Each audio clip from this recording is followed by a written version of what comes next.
افتخار قریشی کی بڑی خواہش تھی کہ اس کا بیٹا ایک کامیاب بزنس مین بنے، لیکن اس کی یہ خواہش توصیف کے عمل سے مشروط تھی اور توصیف اس معاملے میں قابل بھروسہ ثابت نہیں ہوا تھا۔ یہ سب تو چل رہا تھا کہ ایک افسوسناک واقعہ ظہور پذیر ہوا۔ 2 سال قبل افتخار قریشی کو دل کا معمولی سا ایک اٹیک ہوا۔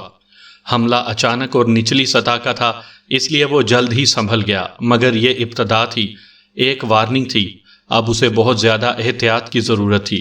انہی دنوں افتخار نے مستقبل کے حوالے سے ایک اہم فیصلہ کیا۔ یہ بات تو ظاہر تھی کہ افتخار کے بعد اس کا سب کچھ شمسہ اور توصیف کا ہی تھا، لیکن کسی ممکنہ بگاڑ سے بچاؤ کی خاطر اس نے اپنی دولت اور جائیداد کی تقسیم کو ضروری سمجھا۔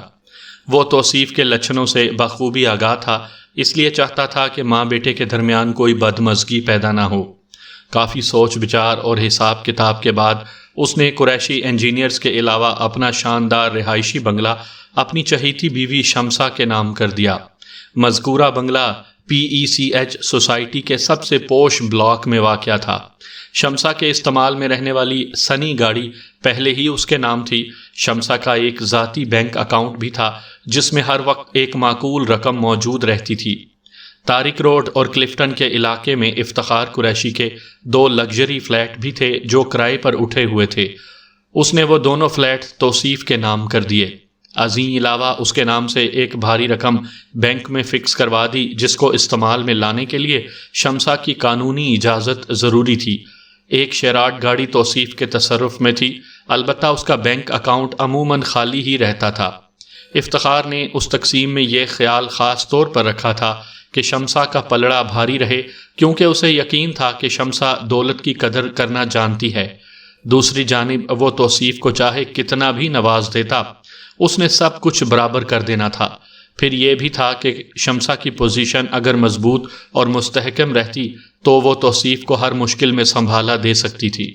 شمسہ سے افتخار کی محبت مسلم تھی، اس نے ہمیشہ شمسہ کا خیال رکھا تھا۔ جواباً شمسہ نے بھی اسے کبھی شکایت کا موقع نہیں دیا تھا۔ اس ازدواجی زندگی کی کامیابی میں دونوں کا برابر حصہ تھا۔ وہ ایک دوسرے سے پرخلوص تھے اور بے لوث محبت کرتے تھے۔ ان کی زندگی میں کوئی محرومی نہیں تھی۔ خدا نے انہیں عزت، دولت، شہرت اور اولاد جیسی نعمتوں سے سرفراز کر رکھا تھا۔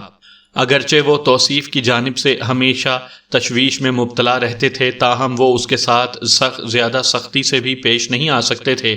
اولاد جب جوان ہو جائے تو پھر سختی کام نہیں کرتی، انہیں کسی حکمت عملی سے قابو کرنا پڑتا ہے، ورنہ وہ بغاوت اور سرکشی پر اتر آتے ہیں۔ توصیف پر اگر کسی شخص کی بات کا تھوڑا بہت اثر ہوتا تھا تو وہ شخص قریشی انجینئرز کا جنرل مینیجر اجمل شاہ تھا۔ توصیف اجمل شاہ کو انکل کہتا تھا اور اس کی بات کو توجہ سے سننے کی کوشش کرتا تھا۔ یہ تھے وہ حالات جن میں افتخار قریشی اپنی بیوی اور بیٹے کے ساتھ زندگی گزار رہا تھا کہ اچانک اسے شمسہ کے قتل کے الزام میں گرفتار کر لیا گیا۔ اب وہ تھانے کی حوالات کی آہنی سلاخوں کے پیچھے بیٹھا تفتیشی مراحل سے گزر رہا تھا۔ کہا جاتا ہے کہ وقت بڑی ظالم چیز ہے، شاید یہ جملہ ایسے ہی مواقع کے لیے وجود پایا ہے۔ اس کے علاوہ بھی اجمل شاہ کی زبانی مجھے چند اور باتوں کا علم ہوا، مگر سر دست ان کا تذکرہ میں ضروری نہیں سمجھتا۔ عدالتی کارروائی کے دوران میں مناسب موقع پر وہ نکات آپ کے سامنے لے کر آؤں گا۔ ریمانڈ کی مدت پوری ہونے کے بعد پولیس نے چالان پیش کر دیا۔ پہلی پیشی پر جج نے فرد جرم پڑھ کر سنائی۔ ملزم نے صحت جرم سے انکار کر دیا۔ میں اپنے وکالت نامے بمائے درخواست ضمانت عدالت میں دائر کر چکا تھا۔ اس موقع پر میں نے اپنے موکل کی ضمانت کے حق میں دلائل دیے، مگر مجھے اس مقصد میں کامیابی نہیں ہو سکی۔ یہ خلاف توقع نہیں تھا۔ قتل کے ملزم کی ضمانت تقریباً ناممکن ہی ہوتی ہے۔ پھر پولیس نے جو چالان عدالت میں پیش کیا تھا اس کی روشنی میں تو یہ اور بھی دشوار کام تھا۔ چنانچہ ملزم افتخار قریشی کو جوڈیشل ریمانڈ پر جیل کسٹڈی ہو گئی۔ ہم عدالت سے باہر آئے تو اجمل شاہ خاصا اداس تھا۔ میں نے اس کی اداسی کا سبب جاننا چاہا تو وہ کمزور سی آواز میں بولا، بیگ صاحب، ہمیں تو پہلے ہی مرحلے پر ناکامیابی کا منہ دیکھنا پڑا ہے۔ میں نے کہا، آپ قطعاً غلط سوچ رہے ہیں۔ تو جو کچھ بھی ہوا اچھا ہی ہوا ہے؟ اس نے سوال کیا۔ میں نے ٹھہرے ہوئے لہجے میں کہا، میں یہ تو نہیں کہوں گا کہ یہ اچھا ہوا۔ اگر میرے موکل کی ضمانت نہیں ہو سکی، مگر میں اس کی توقع کر رہا تھا۔ اور شاید میں نے آپ کو پہلے ہی بتا دیا تھا کہ قتل کے ملزم کی ضمانت بڑی مشکل سے ہوتی ہے۔ ہاں آپ نے بتایا تو تھا، وہ اسبات میں سر ہلاتے ہوئے بولا۔ بس تو پھر آپ اتنے اداس نہ ہو۔ میں نے کہا انشاءاللہ سب کچھ ٹھیک ہو جائے گا، ابھی تو کیس عدالت میں لگا ہے، آگے آگے دیکھیے ہوتا ہے کیا۔ گویا آپ کو کامیابی کی پوری امید ہے؟ بالکل پوری امید ہے بھائی۔ اللہ آپ کی زبان مبارک کرے بیگ صاحب، وہ تشکرانہ انداز میں بولا۔ میں تو افتخار صاحب کے بارے میں بہت فکر مند ہوں، ان کی جانب سے سرگرمی دکھانے کے لیے اور کوئی ہے بھی تو نہیں۔ بیوی چل بسی، وہ خود جیل میں چلے گئے، اور ان کا بیٹا خیر توصیف کا تو ذکر کرنا ہی فضول ہے، وہ بڑا نالائق لڑکا ہے، اسے چاہیے تھا کہ باپ کا سہارا بنتا، مگر وہ اب تک تو باپ کے سہارے ہی چل رہا تھا۔ آئندہ اللہ کو جو منظور۔ اپنی بات ختم کر کے اجمل شاہ نے آسمان کی طرف دیکھا۔ میں نے کہا آپ اپنے ذہن کو فکر مندی کے خیالات سے خالی کر دیں، میں آپ کو یقین دلاتا ہوں کہ سب ٹھیک ہو جائے گا۔ وہ قدرے مطمئن ہو کر وہاں سے چلا گیا۔ آئندہ پیشی پر عدالت کی باقاعدہ کارروائی کا آغاز ہوا۔ استغاثہ کی جانب سے اچھے خاصے گواہ پیش کیے گئے، لیکن میں یہاں صرف اہم گواہوں کا تذکرہ ہی کروں گا۔ سب سے پہلے میڈیکو لیگل افسر گواہی کے لیے کٹہرے میں آیا۔ اس نے حلف اٹھانے کے بعد اپنی تفصیلی رپورٹ پیش کی۔ اس رپورٹ کے مطابق شمسہ کنول کی موت 25 اور 26 جنوری کی درمیانی شب 11 اور 1 بجے کے درمیان واقع ہوئی تھی۔ موت کا سبب ایک سریع الاثر زہر تھا جس نے شمسہ کی زندگی کا چراغ گل کر دیا تھا۔ گواہ نے اپنی رپورٹ میں اس بات کی وضاحت کی تھی کہ مقتول کو مذکورہ زہر دودھ میں ملا کر دیا گیا تھا۔ اس کے بعد کیمیکل ایگزامینر کی باری آئی۔ کیمیکل ایگزامینر کی رپورٹ کے مطابق شمسہ کی ہلاکت کا سبب بننے والا زہر بے رنگ، بے بو اور بے ذائقہ تھا۔ یہی وجہ تھی کہ وہ آسانی سے اور کسی قسم کا شک کیے بغیر دودھ پی گئی۔ وہ اپنی بے خبری میں ایک خطرناک چیز کو اپنے معدے میں اتار چکی تھی، لہٰذا اس کی موت واقع ہو جانا یقینی بات تھی۔ مذکورہ زہر چٹکی بجاتے میں کام کرتا تھا۔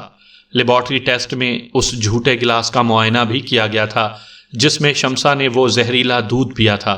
پولیس نے موقع واردات سے وہ گلاس حاصل کر لیا تھا۔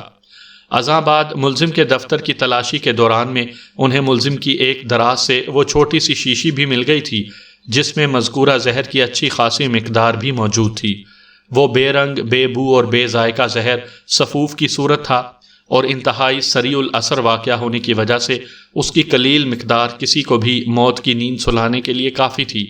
لیبارٹری ٹیسٹ نے یہ بات بھی ثابت کر دی تھی کہ مذکورہ شیشی میں پایا جانے والا صفوف وہی زہر تھا جس کے سبب شمسہ کی موت واقع ہوئی تھی۔ پولیس نے اپنی تفتیشی رپورٹ یعنی چالان میں وجہ قتل انتقام کو بتایا تھا۔ پولیس کا موقف تھا کہ ملزم اپنی بے وفا بیوی کو عبرتناک سزا دینا چاہتا تھا، لہٰذا اس نے شمسہ کو ایک خطرناک زہر دے کر موت کے گھاٹ اتار دیا۔ پولیس کے مطابق ملزم کو ایک طویل عرصے سے یہ شک تھا کہ اس کی بیوی شمسہ کنول اس سے بے وفائی کی مرتکب ہو رہی تھی۔ اس نے شمسہ سے باز پرس کی تو وہ اپنے طرز عمل سے صاف مکر گئی، چنانچہ ملزم نے انتقاماً اسے زہر دے کر مار ڈالا۔ ازاں بعد خود فون کر کے پولیس کو اطلاع دے دی کہ اس کی بیوی نے خودکشی کر لی ہے۔ پولیس نے یہ موقف اختیار کیا تھا کہ ملزم اپنی دولت اور جائیداد کو واپس اپنے قبضے میں لانا چاہتا تھا۔ وہ جذبات میں آ کر فیکٹری اور بنگلہ وغیرہ شمسہ کے نام لگا چکا تھا، مگر جب اسے معلوم ہوا کہ وہ جس کی محبت میں اتنی قربانیاں دے رہا ہے وہ ایک بے وفا بیوی ثابت ہو رہی ہے، تو ملزم نے اس سے جان چھڑانے کا ایک منصوبہ بنا لیا۔ اس نے کہیں سے ایک نہایت مؤثر اور خطرناک زہر حاصل کیا۔ وہ جانتا تھا کہ سونے سے پہلے شمسہ ایک گلاس دودھ پینے کی عادی تھی۔ اس نے شمسہ کے دودھ میں زہر ملا دیا، پھر اگلی صبح جب اسے یقین ہو گیا کہ شمسہ زندگی کی قید سے رہائی حاصل کر چکی ہے تو اس نے فون کر کے پولیس کو اپنے گھر بلا لیا۔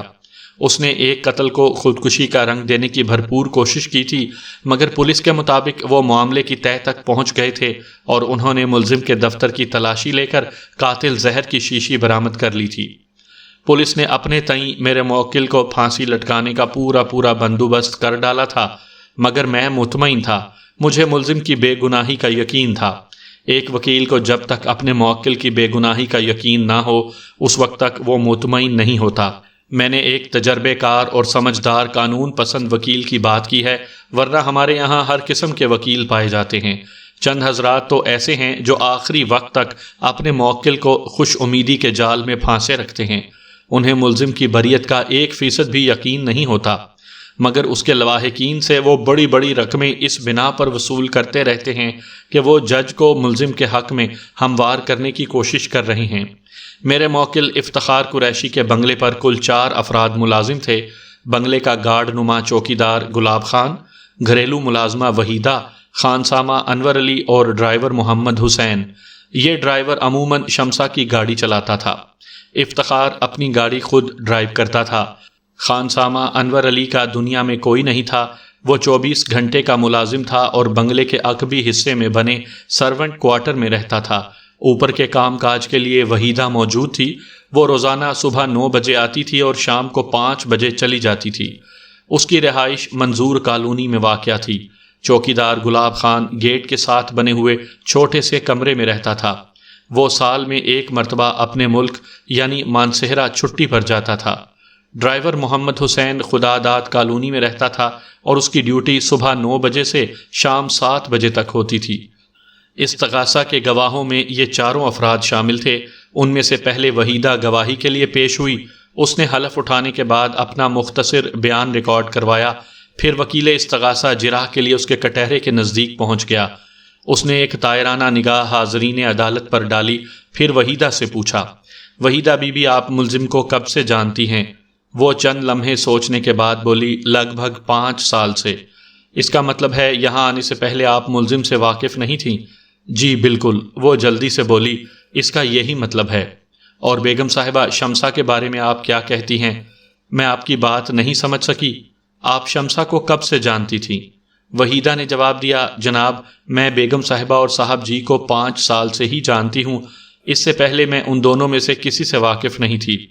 آپ تقریباً پورا دن ملزم کے گھر میں کام کرتی ہو؟ وکیل استغاثہ نے دوسرے زاویے سے سوال کیا۔ ان 5 سالوں میں آپ اس گھر اور گھر میں رہنے والے افراد کے مزاج اور معاملات سے تو اچھی طرح آگاہ ہو ہی چکی ہوں گی۔ وحیدہ نے اس بات میں سر ہلانے پر اکتفا کیا۔ وکیل استغاثہ نے پوچھا، پھر تو آپ کو یہ بھی معلوم ہوگا کہ پچھلے کچھ عرصے سے دونوں میاں بیوی میں خاصی کشیدگی چل رہی تھی؟ جی ہاں، میں نے یہ بات خاص طور پر محسوس کی تھی، وحیدہ نے تائید کی۔ کیا کبھی آپ نے اس کشیدگی کا عملی مظاہرہ بھی دیکھا تھا؟ جی ہاں، 1-2 مرتبہ ایسا اتفاق ہوا ہے۔ وکیل استغاثہ نے جرح ختم کر دی اور اپنی جگہ پر آ کر بیٹھ گیا۔ میرے خیال میں یہ ایک رسمی سی جرح تھی۔ اس سے وکیل استغاثہ محض یہ بات عدالت کے ریکارڈ پر لانا چاہتا تھا کہ ملزم اور اس کی بیوی کے درمیان انبن پائی جاتی تھی۔ استغاثہ کے موقف کو مضبوط بنانے کے لیے اس قسم ہی کی شہادتوں کی ضرورت تھی، کیونکہ وہاں پر وجہ قتل شمسا کی بے وفائی کو ظاہر کیا گیا تھا، جس کے لیے میاں بیوی میں کشیدگی کا ہونا ضروری تھا۔ میں اپنی باری میں جرح کے لیے استغاثہ کی گواہ وحیدہ بی بی کے پاس چلا آیا۔ میں نے پہلا سوال کیا، وحیدہ بی بی، کیا واقعی تم عرصہ 5 سال سے میرے موکل کے بنگلے پر کام کر رہی ہو؟ اس میں کیا شک ہے جی، وہ آنکھیں مٹکا کر بولی۔ آپ تصدیق کرنا چاہیں تو صاحب جی سے پوچھ لیں۔ میں نے ذرا سخت لہجے میں کہا، اگر ضرورت پڑی تو تمہارے صاحب جی سے بھی پوچھا جائے گا، فی الحال تم میرے سوالوں کا ٹھیک ٹھیک جواب دو۔ میں نے تو پہلے بھی ٹھیک جواب ہی دیا ہے جی، وہ ایک ادا سے بولی۔ وحیدہ کی عمر لگ بھگ 45 سال رہی ہوگی، مگر وہ اپنی عمر سے کافی کم دکھائی دیتی تھی۔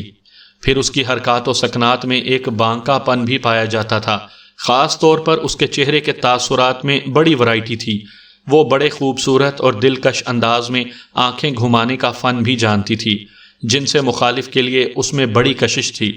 ایسی عورتیں اگر چاہیں تو پلک جھپکتے میں مرد کو زیر دام لا سکتی ہیں۔ میں نے وحیدہ کے چہرے پر نظر جماتے ہوئے پوچھا، وحیدہ بی بی، تم نے وکیل استغاثہ کے ایک سوال کے جواب میں بتایا ہے کہ 5 سال کے عرصے کے دوران میں تم اس گھر اور گھر میں بسنے والے افراد کے مزاج سے بخوبی آگاہ ہو چکی ہو، کیا میں صحیح کہہ رہا ہوں؟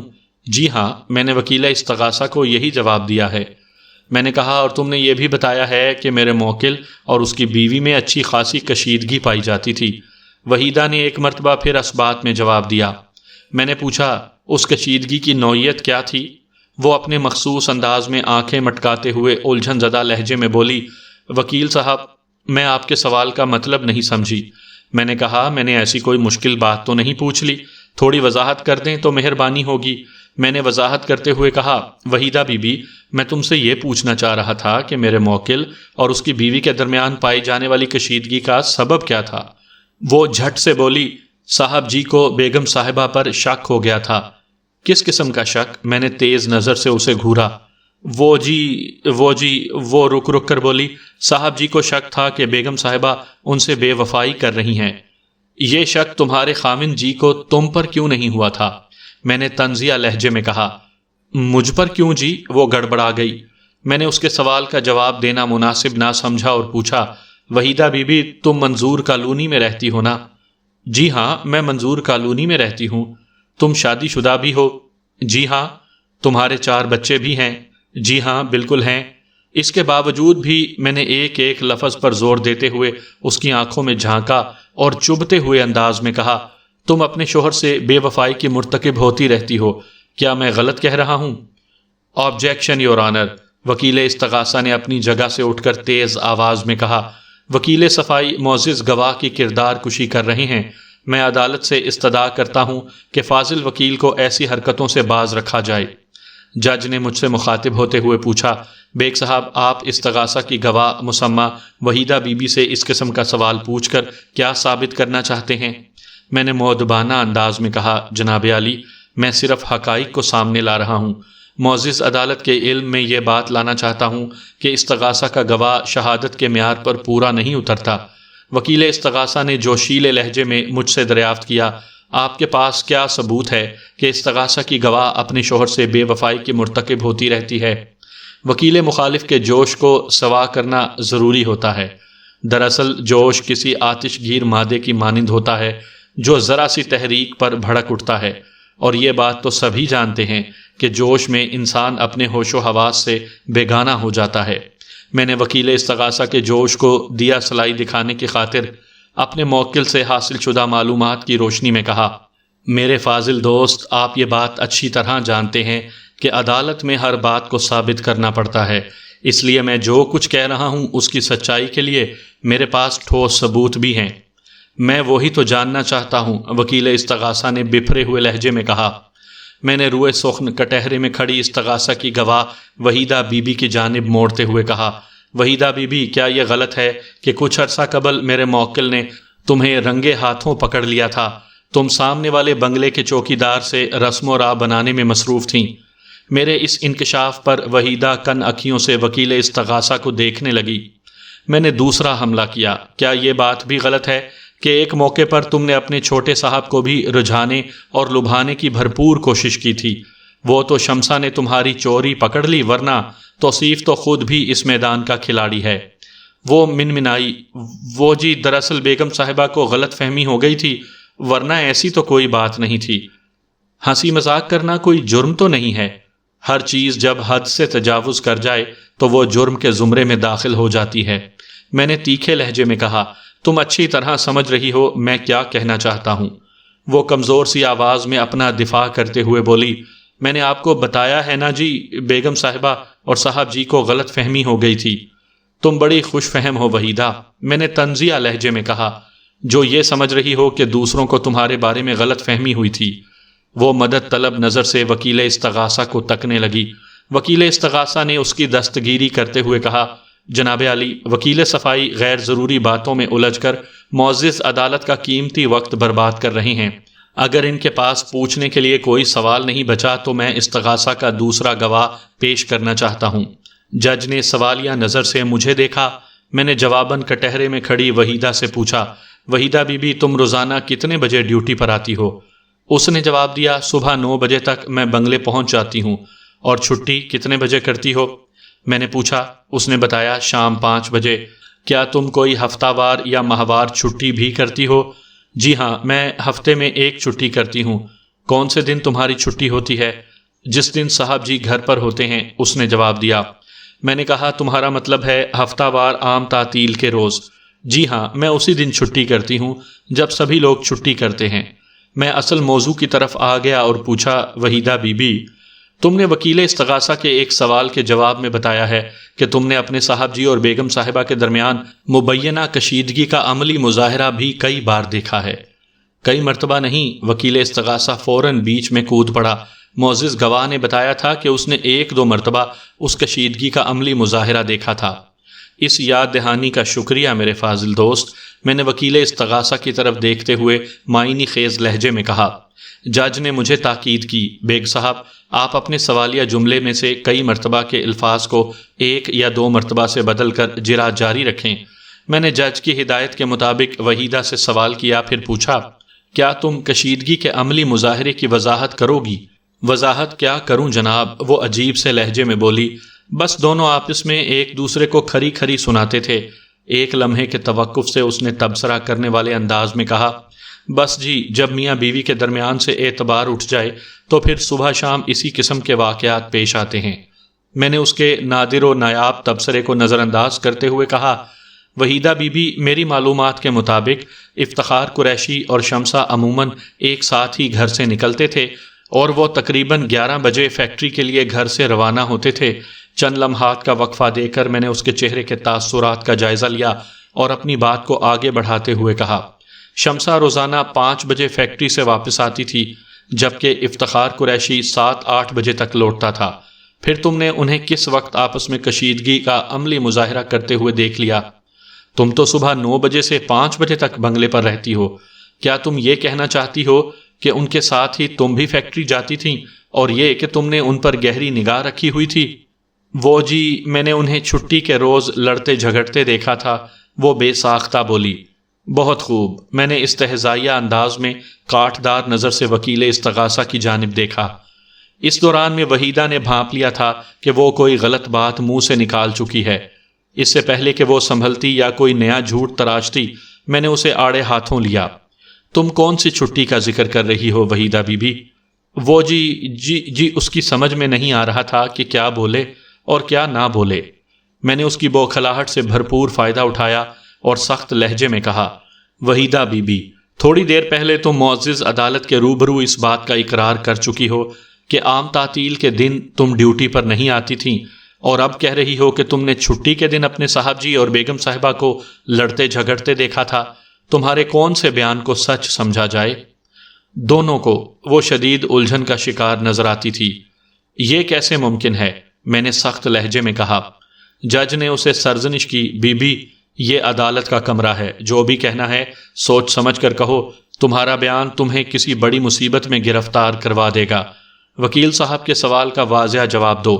وحیدہ نے جواب دیا، میں کبھی کبھی چھٹی کے روز بھی بنگلے پر کام کرنے آ جاتی تھی، اور اسی روز یہ میاں بیوی آپس میں جھگڑتے تھے۔ میرے لہجے میں طنز کی آمیزش تھی۔ ہے نا یہی بات؟ میں کیا کہہ سکتی ہوں جی، کہنا تو تمہیں ہی ہے، بس تو پھر اس کو ایک اتفاق ہی سمجھ لیں، وہ بے بسی سے بولی۔ ہم اسے تمہارا کھلا جھوٹ کیوں نہ سمجھ لیں وحیدہ بی بی؟ وہ جواب دینے کے بجائے نظر چرا کر وکیل استغاثہ کو دیکھنے لگی۔ اس کے ساتھ ہی عدالت کا مقررہ وقت ختم ہو گیا۔ جج نے 15 روز بعد کی تاریخ دے کر عدالت برخاست کر دی۔ اس روز اجمل شاہ کے چہرے پر قدرے اطمینان پایا جاتا تھا۔ توصیف بھی اس دن اس کے ساتھ عدالت آیا تھا، مگر باقاعدہ جرا شروع ہونے سے پہلے اسے کوئی ضروری کام یاد آ گیا اور چپکے سے وہ عدالت کے کمرے سے کھسک گیا۔ عدالت کے برآمدے میں میرے ساتھ آتے ہوئے اجمل شاہ نے کہا، بیگ صاحب، آج تو آپ نے بڑی زبردست جرا کی ہے۔ اس میں زبردست والی کون سی بات ہے؟ میں نے عام سے لہجے میں پوچھا۔ وہ جوشیلے لہجے میں بولا، جناب، آپ نے تو وحیدہ کی بولتی بند کر دی۔ ہاں، یہ بات تو ہے، میں نے بدستور سرسری انداز میں کہا۔ کیا وحیدہ کی آنکھ مٹکے والی بات آپ کو افتخار صاحب نے بتائی تھی؟ ظاہر ہے، اور کون بتا سکتا تھا؟ اس کا مطلب ہے انہوں نے آپ کو اور بھی بہت سی مفید باتیں بتائی ہوں گی، وہ کریدنے والے انداز میں بولا۔ اس میں کوئی شک نہیں کہ افتخار قریشی سے گاہے بگاہے مختصر یا طویل ملاقات کے دوران میں بہت سی اہم باتیں سامنے لے آیا تھا جو اس کیس میں مفید اور معاون ثابت ہو سکتی تھیں۔ میں جانتا تھا کہ اجمل شاہ افتخار قریشی کی خیر خواہی کا حق ادا کر رہا تھا۔ اگر میں اسے سب کچھ بتا دیتا تو اس میں نقصان والی کوئی بات نہیں تھی، مگر میں اپنے موکل کے رازوں کا امین رہنے کی کوشش کرتا ہوں۔ بہرحال احتیاط اچھی چیز ہوتی ہے اور ہمیشہ فائدہ مند ہی ثابت ہوتی ہے، یہ میرا ذاتی تجربہ ہے۔ میں نے اجمل شاہ کو ٹالنے کی خاطر کہا، شاہ جی آپ سے کیا پردہ ہو سکتا ہے، لیکن حقیقت وہی ہے کہ میں جو کچھ جانتا ہوں یا افتخار قریشی نے مجھے جو کچھ بتایا ہے وہ کم و بیش آپ کو بھی معلوم ہی ہے۔ اس نے اس سلسلے میں زیادہ اصرار نہیں کیا اور مطمئن لہجے میں بولا، اچھا ہوا کہ توصیف اس وقت عدالت سے جا چکا تھا جب آپ نے وحیدہ پر جرح کرتے ہوئے اس کا تذکرہ کیا تھا۔ اگر وہ موجود ہوتا تو پھر کیا ہو جاتا؟ ہونا کیا تھا جناب، وہ سرسری لہجے میں بولا، خواہ مخواہ بیچارے کو بھری عدالت کے سامنے شرمندگی اٹھانا پڑتی۔ میں نے کہا، اس قماش کے لوگ کبھی شرمندہ نہیں ہوتے شاہ جی۔ یہ تو آپ ٹھیک ہی کہتے ہیں، اس نے تائید کی۔ مجھے جہاں تک توصیف کی سرگرمیوں کا علم ہوا ہے، میں نے سنجیدہ لہجے میں کہا، اس سے میں اس نتیجے پر پہنچا ہوں کہ وہ ایک بدقسمت شخص ہے۔ ہر قسم کی سہولت اور آسائش مہیا ہونے کے باوجود بھی انسان اگر اپنا مستقبل نہ بنا سکے، یعنی معاشرے میں اپنا نام اور مقام پیدا نہ کر سکے، تو اسے بدقسمت ہی کہا جا سکتا ہے۔ اجمل شاہ نے کہا، میری نظر میں تو وہ بدقسمت ہونے کے ساتھ ساتھ ہڈ حرام درجہ اول ہے۔ وہ اب تک افتخار صاحب کے بل بوتے پر عیش کرتا آیا ہے، مگر یہ سلسلہ کب تک چلتا رہے گا؟ آخر ایک دن اسے سنجیدہ ہونا ہی پڑے گا۔ ایسے لوگ کبھی سنجیدہ نہیں ہوتے شاہ جی۔ تو پھر ایک دن اسے فٹ پاتھ پر آنا ہوگا، اجمل شاہ نے کہا۔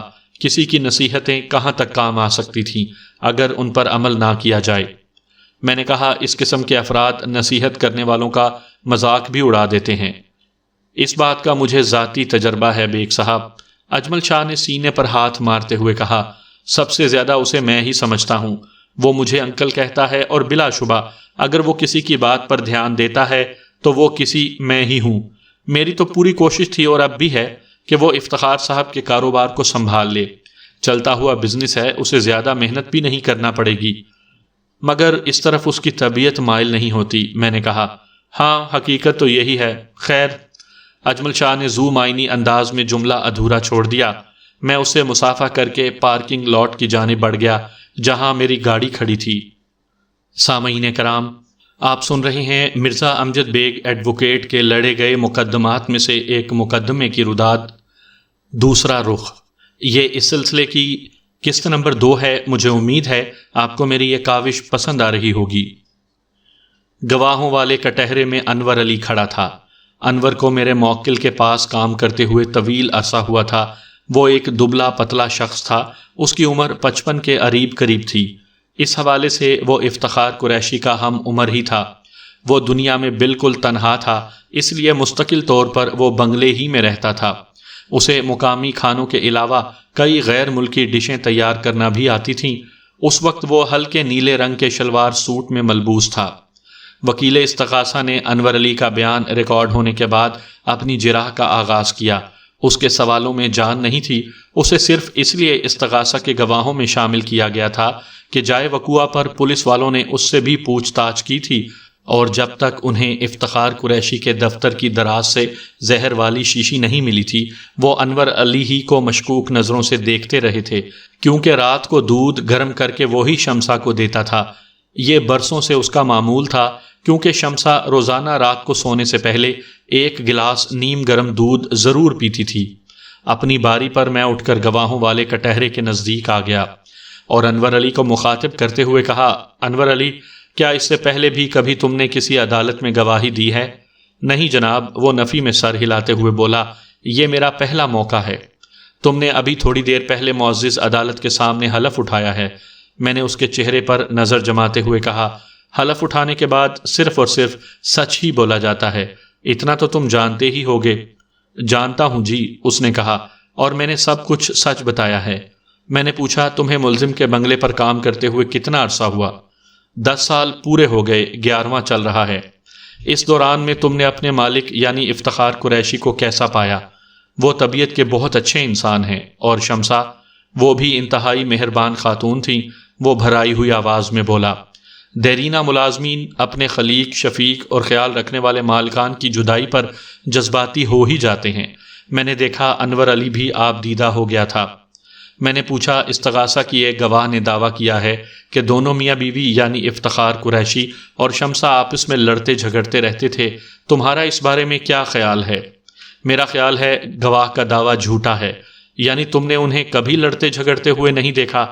وہ تو بڑے پیار محبت اور اتفاق سے رہتے تھے جناب، وہ سادگی سے بولا۔ میں نے فاتحانہ نظر سے وکیل استغاثہ کو دیکھا، وہ غسیلی نگاہ سے گواہ انور علی کو تک رہا تھا۔ میں دوبارہ انور علی کی جانب متوجہ ہو گیا۔ انور علی، تمہیں معلوم ہے کہ تم یہاں استغاثہ کے گواہ کی حیثیت سے آئے ہو؟ جی ہاں، مجھے معلوم ہے۔ اس کے چہرے پر سادگی ہی سادگی تھی۔ میں نے کہا، انور علی، یا تو تم انتہائی سادہ لو ہو یا پھر بے وقوف ہو۔ میں نے بے وقوفی والی کون سی بات کی ہے جناب؟ وہ حیرت بھری نظروں سے مجھے دیکھنے لگا۔ انور علی، میری بات دھیان سے سنو، میں نے ٹھہرے ہوئے لہجے میں کہا۔ تم یہاں استغاثہ کے گواہ کی حیثیت سے لائے گئے ہو اور استغاثہ افتخار قریشی کو شمسہ کا قاتل سمجھتا ہے۔ تمہیں اس سلسلے میں گواہی دینا ہے۔